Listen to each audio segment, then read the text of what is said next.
Hello, hello. Hello, hello. Hello, hello. Ay, salamat sa Panginoon. At hindi man po nag-brown out today. So until now, I'm here in the daycare center.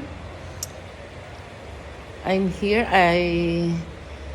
anong tawag dito? Katatapos ko lang pong gumawa ng mga activities na pwede kong ipagawa sa mga 3 to 4 years old. Kasi may mga bata pa po akong mga 3 na mag-4 pala ang po ngayong 2024.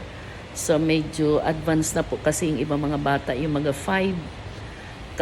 Kasi po ready na po sila for ngayong year na ito for kinder. So, nagawa po ako ng ilang mga activities na pwedeng ipa-xerox ng mga parents para sa mga gawain ng kanilang mga anak na maliliit. So, kasi hindi pa po sila pwedeng sumabay dun sa mga bata po na mga turning 5 years old. So, gumawa po ako para ipasi-xerox nila. So, iko-continue ko na lang po ito sa bahay. Every week po ay meron silang activity or every day ay may mga activities sila na gagawin. So pwede pong yung pong mga madadali lang, fine motor development, ayan, cognitive development. So yun po.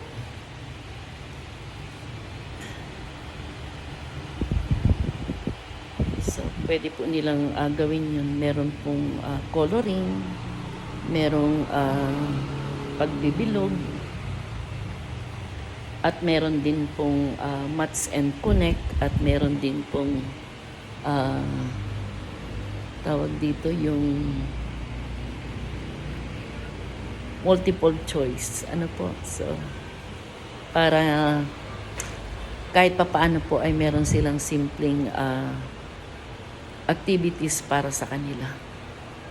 Kasi meron pong mga bata din na masisipag pumasok kahit na yung age nila ay hindi pa po ready sa kinder. Meron naman pong mga bata na 3 to 4 na tamad naman pumasok. So at least po meron akong activities na ibibigay sa kanila. So yun lamang po.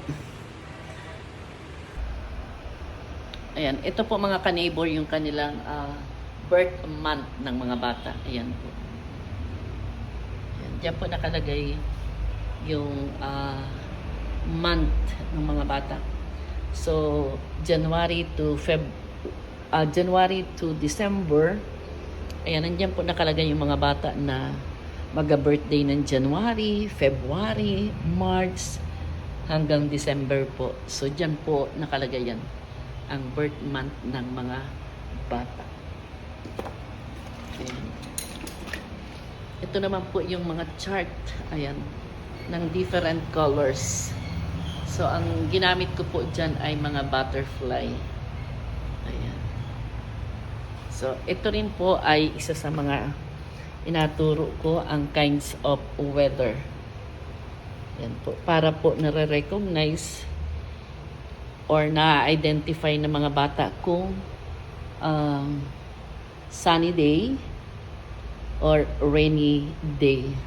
Ganyan din po ang mga sagisag ng ating bansa. So yan din po ay itinuturo ko sa mga bata. So ngayon po ay month ng January. So meron na rin po kaming reading ng mga numbers. Yan po. Ganyan din po sa mga letters. So ako po ay walang alphabet na naka-display. So numbers lang po. Ayun po. At ito po ay 1 to 10 lang.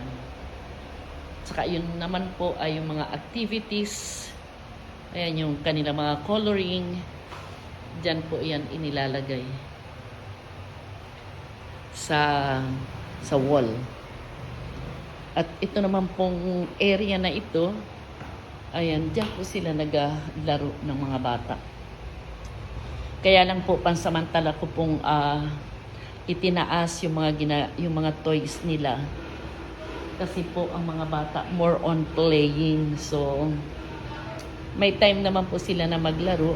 So every Friday, kaya lang po ngayong Friday ay kukunti po ang pumasok. So para pong silang nasa ano lang, parang nasa 12 lang po. Tapos yung isa po ay umuwi at medyo nilagnat po yung isang bata kaya umuwi na po. So mas marami po ang mga boys na pumasok kanina.